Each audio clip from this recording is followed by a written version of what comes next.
Nous sommes entièrement associés à la joie et des enfants et de toutes les populations de cette localité de Tessoudo et des villages environnants, parce que c'est une épine que nous enlevons du pied de ces populations-là, qui est que les enfants devaient se déplacer sur 6 km en aller-retour vers le village de Ndefiko pour aller apprendre. Donc ça veut dire que c'était des obstacles pour ceux qui n'étaient pas très courageux, ou alors des obstacles pour ceux qui étaient un peu paresseux. Aujourd'hui qu'ils ont une école dans le village, nous pensons que beaucoup plus d'enfants pourront accéder au savoir. Nous sommes en même temps conscients de ce que ce ne sont que 3 salles de classe.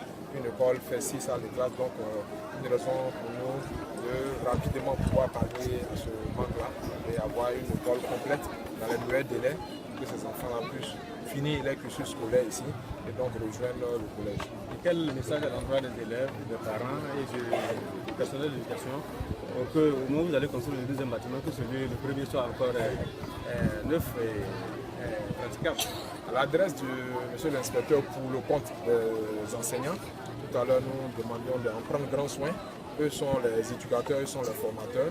Ils donc montrent la voie à ces enfants-là pour prendre soin de ce bâtiment et des tables bancs qui y sont, de sorte qu'ils puissent en profiter pleinement et que donc l'occasion soit donnée aux générations à venir de pouvoir également en profiter, de sorte que nous ne nous retrouvons pas dans une situation de chaos, pendant que nous serons en train de construire un second bâtiment. Aujourd'hui, nous sommes en même temps avec nos mêmes moyens obligés de réhabiliter des bâtiments vieux, parce que pour la plupart de plus de 40 ans, de l'époque de projet phare, et en même temps essayer de construire de nouveaux bâtiments pour pallier à leur insuffisance en termes de capacité d'accueil. Nous avons pour la plupart de nos chefs-lieux de sous-préfecture des écoles de 3 classes qui datent de 1970, de 1971. Récemment, néanmoins, nous avons l'année passée offert 3 salles de classe pour passer, pour arriver à une école primaire, parce que nous avions seulement 3 salles de classe depuis 1976. Et à Gogo, nous avons encore 3 salles de classe. Cette année, nous projetons de construire encore 3 salles de classe. Depuis les années 70, en tout cas 72, 76 par là. À Sotitedor, nous avons encore 3 salles de classe pour de nombreux enfants. Ils ne demandent qu'à avoir des infrastructures pour apprendre. Par le passé, on disait de notre zone que nous ne mettions pas les enfants à l'école. Aujourd'hui, c'est le contraire, les enfants sont nombreux, c'est les infrastructures qui n'ont pas suivi. Donc, raison de plus pour en prendre grand soin et que nous, à notre niveau, en tant qu'acteurs de développement, nous nous battons pour permettre aux infrastructures de suivre le nombre croissant d'élèves qui sont à la quête du savoir. Aux enfants, c'est une chance pour eux de bénéficier de moins de 6 km par jour, ce que les aînés ont fait jusqu'à l'année précédente, l'année d'avant. Et c'est à eux de bénéficier de ça pour nous faire des meilleurs résultats.